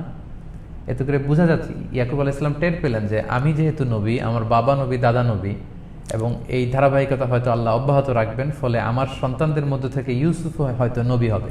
এবং ছোটবেলা থেকে ওনার আচরণ, ওনার কথাবার্তা, ওনার চলন বলনে ইয়াকুব আলাইহিস সালাম বুঝতে পেরেছেন যে আমার এই ছেলে সাধারণ ছেলে নয়। তখন ইয়াকুব আলাইহিস সালাম ওনাকে, ইউসুফ আলাইহিস সালামকে একটা উপদেশ দিলেন, বললেন, ক্বালা ইয়া বুনাইয়া লা তাকসুস রুইয়াকা আলা ইখওয়াতিকা ফায়াকিদু লাকা কাইদা ইন্না শাইতানা লিল ইনসানি আদুউম মুবিন। অর্থাৎ, হে আমার প্রিয় বৎস ইউসুফ, তুমি যে ঘটনা, এই স্বপ্নটা দেখেছো, এই স্বপ্নের ঘটনা, স্বপ্নের কথা কাউকে বলো না, তোমার ভাইদেরকে কিন্তু বলো না, খবরদার, সাবধান। তাহলে তোমার ভাইরা জেলাস ফিল করে তোমার বিরুদ্ধে হিংসা করবে, ষড়যন্ত্র করবে। আর শয়তান সবসময় লেগে আছে এই হিংসার আগুনকে জ্বালিয়ে দেবার জন্য। তাহলে এই আয়াত থেকে আমরা বুঝতে পারলাম, আপনার জীবনে যদি ভালো কিছু ঘটতে যায়, এই কথা সবার কাছে ঢাকঢোল পিটিয়ে আপনার বলার দরকার নেই। যারা শুভাকাঙ্ক্ষী তাদেরকে বলুন, কারণ আপনার জীবনে যে আপনি সফল হচ্ছেন এটা সবার ভালো নাও লাগতে পারে। আপনার যারা হিতাকাঙ্ক্ষী, শুভাকাঙ্ক্ষী, হয়তো তাদের ভালো লাগবে, নট নেসেসারি যে সবারই ভালো লাগবে। আপনার সফলতায় কেউ কেউ আনন্দিত হবে, এটা পছন্দ করবে, আপনার জন্য দোয়া করবে। আবার আপনার সফলতায় অনেকে জ্বলে পুড়ে মরবে, তাদের ইভিল আইজ, তাদের এই হিংসার এই চক্ষু আপনাকে জ্বালিয়ে পুড়িয়ে দিতে পারে। সো এই জন্য যে কোনো নেয়ামতের ব্যাপারে সবাইকে শেয়ার করতে নেই। আর নেয়ামাতু মাহসুদা, আল্লাহ যখন কাউকে ব্লেসিং করেন, নেয়ামত দেন, এটা অন্যদের হিংসার কারণ হয়ে দাঁড়ায়। সো এবং শয়তানও মানুষের মনের মধ্যে এই অস্থিরতা তৈরি করে। আপনার যা আছে ভালোই আছে, আপনি সুখেই ছিলেন, কিন্তু তারপরে শয়তানের কাজ হচ্ছে আপনি যে সুখে আছেন, শান্তিতে আছেন, আপনার এই শান্তি নষ্ট করার জন্য, আপনার এই স্থিরতা, শান্তিকে অস্থিরতায় রূপান্তর করার জন্য আপনার ভেতরে হিংসার দাবানল জ্বালিয়ে দেয়। এবং সেটাই ইয়াকুব আলাইহিস সালাম বললেন, খবরদার, তুমি এই স্বপ্নের কথা আমাকে বলেছো, আমার কলেজের টুকরা বেটা, তুমি তোমার ভাইদেরকে বলো না, সাবধান। ভাইদেরকে বললে ওরা শত্রুতা করবে। এবং স্বপ্ন নিয়ে আমি আমার ইউটিউব চ্যানেলে একটি বিস্তর আলোচনা করেছি, থেমেটিক ডিসকাশন। যারা শুনেছেন তারা ওখানে জানতে পেরেছেন যে আল্লাহর হাবিব সাল্লাল্লাহু আলাইহি ওয়াসাল্লাম বলেছেন, লা তাকুসুর রুইয়া ইল্লা আলা আলিম আও নাসিহ ফাইন্না রুইয়া তাকা আলা মা তুআব্বার। স্বপ্নের কথা সবাইকে বলতে যেও না, কেননা স্বপ্নের ব্যাখ্যা যেমন করা হয় তেমনই হয়ে থাকে। সো স্বপ্ন কিন্তু খুব গুরুত্বপূর্ণ, সবাইকে এটা বলা যাবে না, শুভাকাঙ্ক্ষী ভালো আলেম তাদেরকে বলা যেতে পারে। এরপর আল্লাহ বললেন ওয়াকাযালিক ইউসুফ, তুমি স্বপ্নে যেটা দেখেছো এমনটাই হবে, আমি এভাবেই তোমাকে মর্যাদার আসনে বসাবো। ইয়াজতাবিকা রব্বুক, তোমার রব তোমাকে মনোনীত করবে। ওয়া ইউআল্লিমুকা মিন তা'ওয়িলিল আহাদিস, তোমাকে স্বপ্নের ব্যাখ্যা শিক্ষা দিবে। ওয়া ইউতিম্মু নি'মাতাহু আলাইক, তার নেয়ামতের বাড়িধারা তোমার উপর বর্ষণ করবে। ওয়া আলা আলি ইয়াকুব, এবং ইয়াকুবের বংশধর মানে বনী ইসরাইলের উপর তিনি নেয়ামত বর্ষণ করবেন। কামা আতাম্মাহা আলা আবাওয়াইকা মিন ক্বাবলু ইব্রাহিম ওয়া ইসহাক, যেমনিভাবে তোমার পূর্বপুরুষ তোমার দাদা পরদাদা ইসহাক এবং ইব্রাহিমের উপর আমি নেয়ামতের বাড়িধারা বর্ষণ করেছি, আমিও তোমাকে নেয়ামতে ধন্য করব, তোমাকে সম্মানিত করব। ইন্না রব্বাকা আলিমুন হাকিম, নিশ্চয়ই তোমার রব মহাজ্ঞানী মহাপ্রজ্ঞাময়। তাহলে আমরা শুরুতে বলেছিলাম যে এটা যেন তেন ফ্যামিলি না। ইউসুফ আলাইহিসসালাম খুব সম্ভ্রান্ত ফ্যামিলির সন্তান ছিলেন, তিনি নবী ছিলেন, বাবা ইয়াকুব নবী ছিল, ওনার দাদা ইসহাক নবী ছিল, ওনার পরদাদা ইব্রাহিম আলাইহিসসালাম নবী ছিল। এবং এখন একটা ইনফরমেশন আপনাদের সাথে শেয়ার করব, এটা আপনাদের খেয়াল রাখতে হবে, তাহলে ইতিহাসের বিভিন্ন বিষয় আপনাদের বুঝতে সুবিধা হবে। সেটা হচ্ছে ইব্রাহিম আলাইহিসসালাম উনি হচ্ছেন বেসিকলি সমস্ত ধর্মের একেবারে গোড়া। এই যে জুডাইজম, ক্রিশ্চিয়ানিজম মানে ইহুদিবাদ, খ্রিস্টবাদ এবং ইসলাম, আসমানি যে এই তিনটা ধর্ম পৃথিবীতে এখনও টিকে আছে, এটার গোড়া বা অরিজিন হচ্ছে ইব্রাহিম আলাইহিসসালামের ওখানে যে এটা মিশেছে। ফলে এই তিনটা ধর্মবিশ্বাসকে বলা হয় আব্রাহামিক ফেইথ, যেটা ইব্রাহিম আলাইহিসসালাম থেকে এসেছে। এবং ইব্রাহিম আলাইহিসসালামের দুইজন সন্তান ছিল, একজন হচ্ছেন ইসমাইল, আরেকজন হচ্ছেন ইসহাক। আমি আবারও বলছি, ইব্রাহিম আলাইহিসসালামের দুই সন্তান, এক হচ্ছে ইসমাইল আর এক হচ্ছে ইসহাক। এবং এই ইসমাইল আলাইহিসসালামের জেনারেশনে নাসালে প্রজন্মের মধ্যে বা উত্তরসূরিতে আল্লাহ তাআলা কোনো নবী পাঠাননি, তেমন কোনো নবী পাঠাননি। সব নবী এসেছিল ইব্রাহিম আলাইহিসসালামের এই ছেলে অর্থাৎ ইসহাক আলাইহিসসালামের চ্যানেলে। যেমন ধরুন ইসহাক আলাইহিসসালামের ছেলে ইয়াকুব নবী, তার ছেলে ইউসুফ নবী, তার কয়েক জেনারেশন পরে আরও নবী, এভাবে হাজার হাজার নবী, বলা যায় পৃথিবীর সব নবী এসেছে এই চ্যানেলে। আমি আবার বলছি, ইব্রাহিম আলাইহিসসালামের দুই সন্তান, এক হচ্ছে ইসমাইল আর এক হচ্ছে ইসহাক। ইসমাইল আলাইহিসসালামের ঔরসে কোনো নবী আসেনি, হাজার হাজার বছর গেল কোনো নবী নেই। কিন্তু ইসহাক আলাইহিসসালামের চ্যানেলে সব নবী, হাজার হাজার সব নবী। এবং যত নবী পৃথিবীতে এসছে আল্লাহ তাআলা বলেছেন, তোমরা জেনে রেখো সর্বশেষে একজন নবী আসবে, তিনি হবেন সবচাইতে সেরা নবী। এবং এই যে ইসহাকের চ্যানেলে, ইয়াকুব আলাইহিসসালামের চ্যানেলে যে হাজার হাজার নবী এসেছে, তারা সবাই ভেবেছিল যে হাজার হাজার নবী সব যখন এখান থেকে আসে, ইসমাইলের চ্যানেলে কোনো নবী নাই, তাহলে পৃথিবীর শ্রেষ্ঠতম নবী যিনি সবশেষে আসবেন মুহাম্মদ রাসূলুল্লাহ সাল্লাল্লাহু আলাইহি ওয়াসাল্লাম, তিনিও হয়তো এই চ্যানেলেই আসবেন। কিন্তু আল্লাহ তাআলা সবার ধারণাকে মিথ্যা প্রমাণ করে দিয়ে সর্বশেষ নবীকে আর এই চ্যানেলে পাঠালেন না, তিনি পাঠালেন ইসমাইল আলাইহিস সালামের চ্যানেলে। ফলে এই চ্যানেলে যারা এসেছে তারা বনি ইসরাইল, যেহেতু ইয়াকুব আলাইহিস সালামের একটা উপাধি ছিল ইসরাইল, ফলে তার সন্তানরা হচ্ছে বনি ইসরাইল। আর ইসমাইল আলাইহিস সালামের যারা সন্তান তারা হচ্ছে বনি ইসমাইল। সো আমরা হচ্ছি বনি ইসমাইল, আল্লাহ রাসূল সাল্লাল্লাহু আলাইহি ওয়াসাল্লামের অনুসারী উম্মত, এবং এই চ্যানেলে যারা এসেছে বনি ইসরাইল। তাহলে আমরা বুঝতে পারলাম যে এই বংশ থেকেই সব নবীদের ধারাবাহিকতা। এরপর আল্লাহ তাআলা বলছেন, লাকাদ কানা ফি ইউসুফ ওয়া ইখওয়াতিহি আয়াতুন লিসাইলিন, ইউসুফ এবং তার ভাইদের যে ঘটনা, এখানে জিজ্ঞাসুদের জন্য অনেক নিদর্শন আছে। আপনারা যদি ঠান্ডা মাথায় এগুলো নিয়ে একটু পড়েন, চিন্তা করেন, আপনি অনেক কিছুর উত্তর পেয়ে যাবেন। এরপর ঘটনাটা কীভাবে ঘটলো, ইয ক্বালু লা ইউসুফু আখুহু আহাব্বু ইলা আবিনা মিন্না ওয়া নাহনু উসবা ইন্না আবানা লাফি দালালিম মুবিন। ইউসুফ আলাইহিস সালামের ভাইয়েরা, সৎ ভাই, তারা বলতে লাগলো যে ঘটনা কি, ইউসুফ এবং ইউসুফের ভাই বেনিয়ামিন, এদেরকে আমার বাবা মনে হয় বেশি পছন্দ করে, আমাদের বাবা ইয়াকুব। আর আমরা যে এক মায়ের গর্ভের 10 ভাই, আমাদের দিকে তো আমাদের বাবা বেশি মনোযোগ দিচ্ছে না মনে হচ্ছে, আমাদের বাবা আসলেই ভুল করছে, কেন আমাদেরকে ভালোবাসে না, সব ভালোবাসা যেন উজাড় করে ইউসুফ আর বানিয়ামিনকে দিচ্ছে, আমাদের দিকে তাকায় না কেন। এই যে শয়তান হিংসার দাবানল এদের অন্তরের ভেতরে জ্বালিয়ে দিল।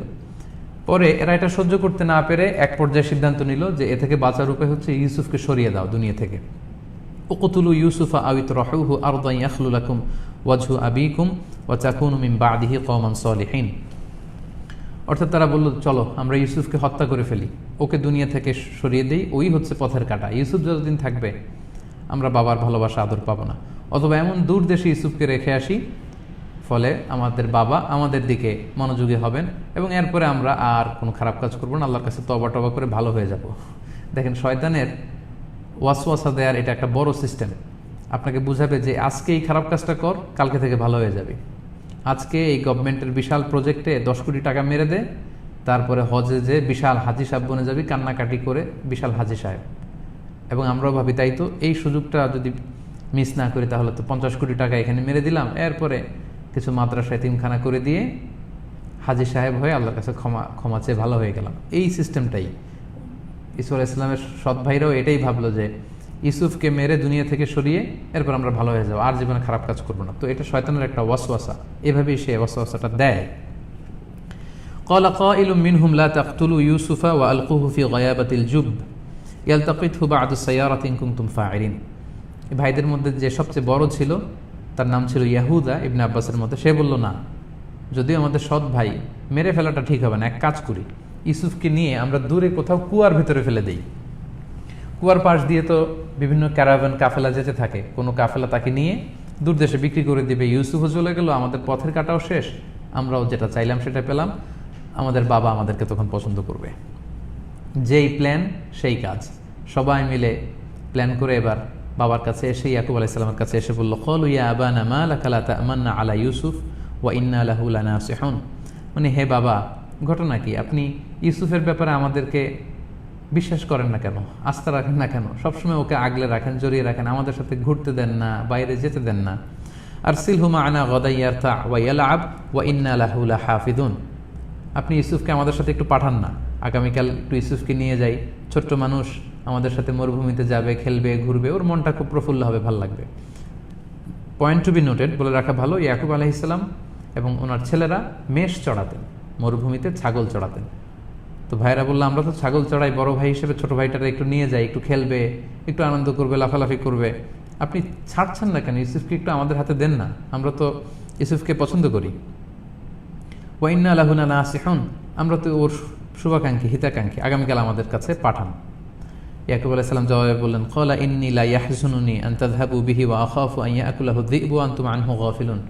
তিনি বললেন, আমি আশঙ্কা করি যে আমি যদি ইউসুফকে তোমাদের হাতে ছেড়ে দেই, তোমরা হয়তো তোমাদের কাজ করবে, ইউসুফকে একপাশে রেখে দিবে, তার প্রতি বেখেয়াল হয়ে থাকবে, হঠাৎ নেকড়ে বাঘ এসে আমার ইউসুফকে খেয়ে ফেলবে। তখন যারা মেষ চড়াতো তাদের জন্য সবচেয়ে বড় চ্যালেঞ্জ ছিল নেকড়ের হাত থেকে বকরিগুলোকে বাঁচানো। সে আশঙ্কায় পোষণ করলেন ইয়াকুব আলাইহিস সালাম। তখন 10 সৎ ভাই মিলে বলতে আরম্ভ করলো, ক্বালু লা ইন আকালাহু যিবু ওয়া নাহনু উসবা ইন্না ইদাল্লা খাসিরুন। বাবা, আপনি কি বলেন, আমরা 10 ভাই থাকতে ইউসুফকে বাঘে খেয়ে ফেলবে, তাহলে তো আমরা আপনার অপদার্থ সন্তান, আমাদেরকে এত অপদার্থ মনে করবেন না বাবা, আমরা খুব নওজোয়ান শক্তিশালী, আপনি আগামীকাল আমাদেরকে দেন, আমাদের ভাইকে ইউসুফকে নিয়ে আমরা এমন আনন্দ দিয়ে ওকে নিয়ে আসবো, ও সবসময় আমাদের সাথে যেতে চাইবে। অতঃপর জোরাজুরি করে এই সৎ ভাই বাবা ইয়াকুবের কাছ থেকে ইউসুফ আলাইহিস সালামকে ছিনিয়ে নেন, এরপর তিনি সাথে করে নিয়ে গেলেন। ফালাম্মা যাহাবু বিহি ওয়াজমাউ আন ইয়াজআলুহু ফি গায়াবাতিল জুব, এবং ওখানে নিয়ে তারা তাদের পূর্ব পরিকল্পনা অনুযায়ী ইউসুফ আলাইহিস সালামকে অত্যাচার করে, মারপিট করে কুয়ার ভেতরে ফেলে দিল। এবং কুয়ার ভেতরে তৎকালীন সময় পাথর থাকতো, এমনভাবে ফেললো যাতে সে কুয়ার মধ্যে বসে থাকতে পারে, অন্ধকার কুয়ার ভেতরে। চিন্তা করেন যে ছোট্ট একটা ছেলে, সন্তান, শিশু বয়সে তাকে মারপিট করে এই সৎ ভাই কুয়ার ভেতরে, অনেক কত ফিট গভীর এই কুয়ার ভেতরে অন্ধকার প্রকোষ্ঠে তাকে ফেলে রাখলো। আল্লাহ তাআলা তখন জিবরাইল আলাইহিস সালামের মাধ্যমে সান্ত্বনা জানালেন ইউসুফ আলাইহিস সালামকে যে, হে ইউসুফ, তুমি চিন্তা করো না। দেখেন, এই ছোট্ট শিশু থেকে কিন্তু তিনি ফেরেশতাদের সাথে ওনার কানেক্টিভিটি চলে এসেছে। জিবরাইল আলাইহিস সালাম এসে বললেন, ইউসুফ, ভয় পেও না, লা তাখাফ ইউসুফ, ইন্নাল্লাহা মাআক, আল্লাহ তাআলা তোমার সাথে আছেন। আল্লাহ বললেন, ওয়া আওহাইনা ইলাইহি, ইউসুফকে আমি প্রত্যাদেশ করলাম, সিক্রেট মেসেজ পাঠালাম যে লা তুনাব্বি আন্নাহুম বিআমরিহিম হাযা ওয়া হুম লা ইয়াশউরুন। আজকে তোমার ভাইরা এই যে তোমার উপর অত্যাচার করলো, জুলুম করলো, একদিন এই ঘটনায় তোমার ভাইকে তুমি বলবা, তোমাকে চিনতেই পাবে না, তোমার চেহারা, বেশভূষা, তোমার স্ট্যাটাস আমি এমন উচ্চতর জায়গায় নিয়ে যাব, তারা তোমাকে চিনবেই না। ওয়াজাউ আবাহুম ইশাআন ইয়াবকুন, সবাই মিলে এবার রাত্রিবেলা প্ল্যান প্রোগ্রাম করে বাসায় কান্নাকাটি করে ফিরে আসলো। মায়া কান্না, ফেক কান্না, কান্না করতে করতে এসে বলল, ক্বালু ইয়া আবানা ইন্না যাহাবনা নাস্তাবিকু ওয়া তারাকনা ইউসুফা ইনদা মাতাইনা ফাআকালাহু যিবু। বাবা, ওরা কাঁদতে কাঁদতে বলল, হে আমাদের পিতা, আমরা ইউসুফকে তো নিয়ে গিয়েছিলাম, কিন্তু আমাদের জিনিসপত্রের সামনে ইউসুফকে রেখে আমরা দৌড় প্রতিযোগিতা দিচ্ছিলাম 10 ভাই, কে কত দৌড়াতে পারি। হঠাৎ নেকড়ে এসে আমাদের প্রিয় ভাই ইউসুফকে মেরে শেষ করে দিল। 10 ভাই মিলে কান্নাকাটি, মায়া কান্না। নাটক সাজিয়েছে। এই নাটক অনুযায়ী বলল যে আমাদের ভাই তো শেষ, আমরা আমাদের প্রিয় ভাই ইউসুফকে হারালাম, নেকড়ে আমার ভাইকে খেয়ে ফেলেছে। কান্নাকাটি শুরু করলো এবং বলল, ওমা আনতা বিমুমিনিন লানা ওয়ালাউ কুন্না সাদিকিন। বাবা, জানি আপনি আমাদের কথা বিশ্বাস করবেন না যদিও আমরা সত্যবাদী। আসলে কি সত্যবাদী নাকি এটা ডাহা মিথ্যা কথা? ডাহা মিথ্যা কথা বলেও অনেকে এরকম জোর গলায়, বড় গলায় সত্যবাদী সাজতেছে। আমাদের সমাজেও এরকম আছে, আশেপাশে চোখ মেললে আপনারা খুঁজে পাবেন। এবং তারা যেটা করলো, ওয়াজাউ আলা কামিসিহি বিদামিন কাযিব, তারা ইউসুফকে যখন কুয়ার মধ্যে নামালো, ইউসুফের জামাটা খুলে এখানে একটা ছাগল জবাই করে ছাগলের রক্ত জামার মধ্যে মিশিয়ে ফেলো, যাতে বাবাকে বোঝানো যায় আসলেই নেকড়ে তাকে খেয়ে ফেলেছে। এ কথা শুনে তো ইয়াকুব আলাইহিস সালাম আকাশ থেকে পড়লেন। উনি নিজেকে ধরে রাখতে পারলেন না, অশান্ত হয়ে গেলেন, অস্থির হয়ে গেলেন। ইয়া ইউসুফ, ইয়া ইউসুফ, আমার কলিজার টুকরা ছেলে ইউসুফ কোথায়? কোথায় তোমরা তাকে রেখে আসলে? কোথায় হারিয়ে ফেললে? কি ঘটলো আমার কলিজার টুকরা সন্তানের? ইউসুফের কি হলো? তিনি সহ্য করতে পারলেন না। তিনি বললেন, ক্বালা বাল সাওয়ালাত লাকুম আনফুসুকুম আমরা, তোমাদের নিজেদের অন্তর এই মিথ্যা ঘটনা সাজিয়েছে, এটা হতে পারে না, আমি বিশ্বাস করি না। ফাসবরুন জামিল। সুবহানাল্লাহ। এরকম কঠিন পরিস্থিতিতেও আমরা কি করতাম? আমরা রিয়েকশন নিতাম, আমরা চিৎকার চেঁচামেচি করে পুরো বাড়ি মাথায় তুলতাম। কিন্তু ইয়াকুব আলাইহিস সালাম বললেন, তোমরা মিথ্যা বলেছ আমি জানি, কিন্তু সবরুন জামিল, আমি ধৈর্য ধারণ করলাম। আল্লাহুল মুস্তাআনু আলা মা তাসিফুন। আমার ইউসুফের ব্যাপারে এই যে মিথ্যা ঘটনা তোমরা বানিয়ে নিয়ে এসেছো, এ ব্যাপারে আমি আল্লাহর কাছেই সাহায্য চাই। ওয়াজাআত সাইয়ারাতুন ফাআরসালু ওয়ারিদাহুম ফাআদলা দালওয়া। এরপর ইউসুফ আলাইহিস সালাম কুয়ার মধ্যে পড়ে রইলেন। একটা কাফেলা যাচ্ছিল। কোরআনের বর্ণনা ভঙ্গি হচ্ছে, বিস্তারিত এখানে আসে না, বরং ঘটনা প্রবাহটাকে বোঝাবার জন্য, শিক্ষা নেওয়ার জন্য যতটুকু দরকার আল্লাহ ঠিক ততটুকুই বলেন। পাশ দিয়ে কাফেলা যাচ্ছিল, তৃষ্ণার্ত কাফেলা পানি খাওয়ার জন্য। ফাআরসালু ওয়ারিদাহুম, তাদের পানি সংগ্রহককে পাঠালো। আমি বলেছিলাম যে একটা ক্যারেক্টার আসবে যে পানি সংগ্রহণকারী, সে পানি সংগ্রহকারী সেখানে যে ফাআদলা দালবা, পানি আনার জন্য বালতি যখন ফেললো, জিবরাইল আলাইহিস সালাম বললেন, ইউসুফ এই সুযোগ, তাড়াতাড়ি বালতির উপর চেপে বসো। ইউসুফ আলাইহিস সালাম বালতিতে চেপে বসলেন।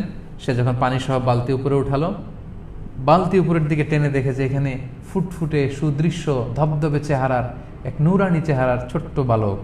এবং সেটাই সে বলল, ক্বালা ইয়া বুশরা হাদা গোলাম, সবাইকে ডাকলো, সুবহানাল্লাহ, কি আশ্চর্যের বিষয়, দেখে যাও, এখানে তো একটা সুন্দর শিশু দেখা যাচ্ছে। তখন তার অবাক হলো, ঘটনা কি, শিশু আসলো কোত্থেকে? কাফেলার যে লিডার সে ভাবলো, এক কাজ করে শিশুটাকে আমাদের সাথে করে নিয়ে মিশরে এক জায়গায় দাস বিক্রি হয়, মানুষ বিক্রি হয়, ওখানে বেচে দিব, এটাই আমাদের লাভ। ফাসার রুহু বিদা, অন্যান্য পণ্যের সাথে ইউসুফকেও তারা লুকিয়ে সাথে করে নিয়ে গেল। সুবহানাল্লাহ বিহামদি। Could you imagine that? কিভাবে আল্লাহ তাআলা, আপনি ঘটনা প্রবাহটাকে একটু খেয়াল করেন, আপনি আল্লাহর প্ল্যানটাকে একটু খেয়াল করেন। আমরা অল্পতে হতাশ হয়ে যাই, আমার জীবনে কোনো সুখ নাই, শান্তি নাই, শুধু দুঃখ কষ্ট। আরে ভাই, আপনার সামনে যে কি অপেক্ষা করছে আপনি নিজেও জানেন না। এই অবস্থা থেকে আল্লাহ তাআলার উপর যদি আপনার আশ্বাস, আল্লাহ তাআলার উপর যদি আস্থা, বিশ্বাস যদি আপনার থাকে, তিনি যে আপনাকে কোথায় নিবেন আপনি তো কল্পনাও করতে পারবেন না, আপনি নিয়ে কুলাতে পারবেন না দুই হাতে, তিনি দেওয়ার জন্য বসে আছেন। ওয়াসাররুহু বিদা, অন্যান্য পণ্যের সাথে তারা লুকিয়ে ফেললো এবং নিতে শুরু করলো মিশরে। আল্লাহ বলেন, আল্লাহু আলিম বিমা ইয়ামালুন, পৃথিবীর কেউ দেখে না, কিন্তু ওরা কি করেছে আমি কিন্তু দেখেছি। ওরা লুকিয়ে নিয়ে গেল, নিয়ে মিশরের বাজারে ইউসুফ আলাইহিস সালামকে নিলামে তুললো এবং সেখানে বেচে দিল, যেখানে মানুষ কেনা বেচা হয়। ওয়া শারাউহু বিসামানিন বাখস, খুব অল্প দামে, দারাহিমে মা'দুদা, অল্প কিছু দিরহামের বিনিময়ে। ইবনে আব্বাস রাদিয়াল্লাহু তাআলা আনহু বলেন, 20 দিরহামের বিনিময়ে আল্লাহর নবী আল কারীম ইবনুল কারীমকে এই ব্যবসায়ী কাফেলা, ক্যারাভানের লোকেরা বিক্রি করে দিল। ওয়া কানু ফিহি মিনাজ জাহিদিন, তারা বেশি বার্গেনিং করতে চাচ্ছিল না।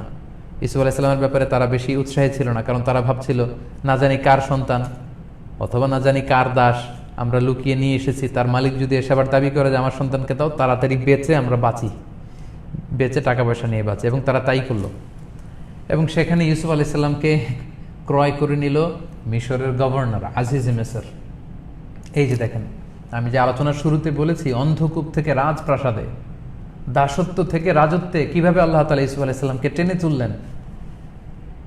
আজিজে মিসর ইউসুফ আলাইহিস সালামকে কিনে নিলেন, কিনে নিয়ে ওনার স্ত্রী জুলাইখার কাছে দিয়ে বললেন, আকরিমি মাসওয়া, তাকে ভালোভাবে লালন পালন করো, সে হয়তো আমাদের কাজে আসবে অথবা আমরা তাকে সন্তান হিসেবে গ্রহণ করব। এই যে ইউসুফ আলাইহিস সালাম কানাআন থেকে কিভাবে ইজিপ্টে মাইগ্রেট করলেন এবং সুবহানাল্লাহ বিহামদি রাজপ্রাসাদে, রাজকীয় নিয়ম কানুনে, রাজকীয় আপ্যায়নে, রাজকীয় পরিবেশে, এনভায়রনমেন্টে তিনি বড় হতে লাগলেন, ওনার কৈশোর যৌবন সেখানে কাটাতে লাগলেন। তাহলে সম্মানিত সুধী, আমরা 20 আয়াত পর্যন্ত আজকে কাভার করলাম। যেহেতু প্রায় 1 ঘন্টা 5 মিনিট আমরা কথা বলে ফেলেছি, আজকে আপনাদেরকে আর বিরক্ত করতে চাচ্ছি না। তাহলে 21 আয়াত থেকে, অর্থাৎ ওনার রাজপ্রাসাদে, রয়্যাল প্যালেসে ওনার কৈশোর, ওনার যৌবন কিভাবে কেটেছে, সেখানকার ঘটনা প্রবাহ কি, আমরা আমাদের এই লাইভ সিরিজের নেক্সট যে এপিসোড, নেক্সট পর্ব আগামী শুক্রবারে রমাদানের মিজানুর রহমান আজহারের এই পেজে আমরা আবারও এই বিষয় নিয়ে আলোচনা করব। যারা পরে এসেছেন, যেহেতু 4 পর্বের আলোচনা, আমি 1-2 মিনিটে একটু সংক্ষেপে বলি যে কী নিয়ে কথা বলেছিলাম। আমরা সূরা ইউসুফের নাজিলের প্রেক্ষাপট নিয়ে কথা বলেছি সম্মানিত ভাই এবং বোনেরা। সূরা ইউসুফ নাজিলের সময়কাল নিয়ে কথা বলেছি। এ সূরার সেন্ট্রাল থিম কি নিয়ে এ সূরার আলোচনা, সেটা নিয়ে কথা বলেছি। নবী ইউসুফ আলাইহিস সালামের ব্যাপারে কিছু তথ্য আমরা শেয়ার করেছি এবং তারপরে একটা জেনারেল ওভারভিউ অফ দ্য সূরা। এখন তো আমরা স্লো মোশনে পড়লাম, তখন আমরা ফাস্ট মোশনে পুরো সূরায়, পুরো ঘটনা প্রবাহে কী নিয়ে আলোচনা হয়েছে সেটা কথা বলেছি। তারপরে যেহেতু এটা আল্লাহ বলেছেন দ্য বেস্ট এবং স্টোরিজ, পৃথিবীর সবচাইতে শ্রেষ্ঠ কাহিনী, শ্রেষ্ঠ ঘটনা বা উপাখ্যান, তো এই স্টোরিতে, এই ঘটনায় কী কী চরিত্রের অবতারণা ঘটেছে আমরা সেখানে বলেছি। কেন্দ্রীয় চরিত্রে কারা ছিল, তারপর সাব ক্যারেক্টারে কারা ছিল, এগুলো নিয়ে কথা বলেছি। এবং সবশেষে আমরা সূরাটা আরম্ভ করেছি প্রথম 3 আয়াতে একটা ভূমিকা, এবং তারপরে আজকে এই 4 পর্বের লাইভ সিরিজটির প্রথম পর্বে আমরা ইউসুফ আলাইহিস সালামের বেসিক্যালি শৈশবকে কাভার করেছি। আমরা নেক্সট পর্বগুলোতে ওনার কৈশোর, যৌবন, ওনার ইয়ুথ, ওনার অ্যাডাল্টহুড এবং ফাইনালি একটা কনক্লুশন দিয়ে শেষ করব। এবং 4 পর্বের এই সিরিজটির শেষ পর্বে আমরা পুরো সূরা থেকে কিছু অ্যানালাইসিস, কিছু রিফ্লেকশন এবং কিছু লাইফ লেসন শেয়ার করার মধ্য দিয়ে আমরা এই পর্বটি শেষ করব। আশা করি আজকে আলোচনাটি শুনে আপনারা উপকৃত হয়েছেন, অনেকে নোট করেছেন।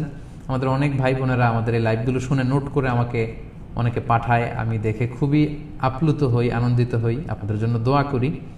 এবং আমার কাছে খুবই ভালো লাগে যে আমাদের এই আলোচনাগুলোকে, আমি আপনাদেরকে দেখছি না, আপনারা আমাকে দেখছেন না, আমি মালয়েশিয়াতে বসে লাইভ সেশন করছি, আপনারা ওখানে বসে শিখছেন, পড়ছেন, নোট ডাউন করছেন। এভাবেই আমরা ছড়িয়ে দিতে চাই কোরআনের কথা এই অনলাইন প্ল্যাটফর্মগুলোর মাধ্যমে গোটা বিশ্বের সব জায়গায়।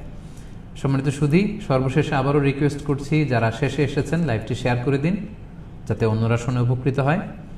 আজকের লাইভটি আমরা 9:50 শুরু করেছিলাম। অনেকে দেখলাম জানিয়েছেন যে 9:50 একটু আগে হয়ে যায়, আপনাদের তারাবির সালাত তখনও শেষ হয় না, একটু পরে নিলে হয়তো ভালো হয়। সেক্ষেত্রে আমরা 10 মিনিট পেছাতে পারি, তার চেয়ে বেশি পেছানো যাবে না। অনেকে 10:15 কথা বলেছেন বাংলাদেশ সময়, আসলে 10:15 হলে আমার এখানে মালয়েশিয়াতে অনেক রাত হয়ে যায় এবং আপনাদেরও তারাবির পরে, এই লাইভ সেশনের পরে একটা বিশ্রাম বা ঘুমের সময় দেওয়া দরকার। সব মিলিয়ে খুব বেশি দেরিও করা যাচ্ছে না। বাংলাদেশে আসরের পর থেকে মাগরিব, এই সময়টাতে আমরা ভেবেছিলাম, কিন্তু তখন আবার মালয়েশিয়াতে আমাদের মাগরিবের আজান হয়, ইফতারির সময় হয়, মাগরিবের নামাজের ব্যাপার আছে, তো সেটাও সম্ভব হচ্ছে না। যদি এই 9:50 শুরু করাটা আপনাদের জন্য ফ্লেক্সিবল না হয়, কনভিনিয়েন্ট না হয়, কাইন্ডলি আজকের কমেন্ট সেকশন আপনারা জানাবেন। প্রয়োজনে সর্বোচ্চ আমরা আরও 10 মিনিট পিছিয়ে বাংলাদেশ সময় 10টায় শুরু করতে পারবো ইনশাআল্লাহ। সবশেষে বলবো, সবাই সাবধানে থাকুন, মাস্ক পরিধান করুন। দেশে আত্মীয় স্বজন, বন্ধুবান্ধব যাদের সাথে কথা হয়, প্রত্যেক পরিবারেই শুনছি যে করোনা আক্রান্ত। দেশে কি হচ্ছে, গভর্নমেন্ট কি করছে, সেটা আমি অ্যাড্রেস করছি না। আপনাদেরকে পার্সোনালি দিনী ভাই এবং বোন হিসেবে বলবো, আপনারা ঘর থেকে বেরোলে মাস্ক পরে বেরোবেন এবং সামাজিক দূরত্ব বজায় রাখবেন। আমরা গত 1 বছর মালয়েশিয়াতে প্রতিদিন মাস্ক পরে বের হই, হ্যান্ড স্যানিটাইজার সবসময় ইউজ করি, ইভেন হাত মিলিয়ে মুসাফাও করি না, বুকে হাত লাগিয়ে আমরা সালাম দিয়ে শুভেচ্ছা বিনিময় করি। যতদিন এই মহামারী নর্মালাইজেশনের দিকে না যাচ্ছে, আমাদেরকে এই প্রিকশন এবং সেফটি মেজারমেন্ট আমাদের নিতে হবে। আল্লাহ তাআলা আপনাদের সবাইকে ভালো রাখুন, সুস্থ রাখুন, নিরাপদে রাখুন। ইনশাআল্লাহ আবারও আগামী সপ্তাহে শুক্রবারে একই সময়ে এই চ্যানেলে মিজানুর রহমান আজহারি এই ফেসবুক পেজটিতে আপনাদের সাথে আবারও দেখা হয়ে যাবে। সেই পর্যন্ত আল্লাহ তাআলা আপনাদের সবাইকে ভালো রাখুন, সুস্থ রাখুন, নিরাপদে রাখুন। সুবহানাকাল্লাহুম্মা বিহামদিকা আশহাদু আল্লা ইলাহা ইল্লা আনতা আস্তাগফিরুকা ওয়া আতুবু ইলাইক। ওয়াসসালামু আলাইকুম ওয়া রাহমাতুল্লাহি ওয়া বারাকাতুহু।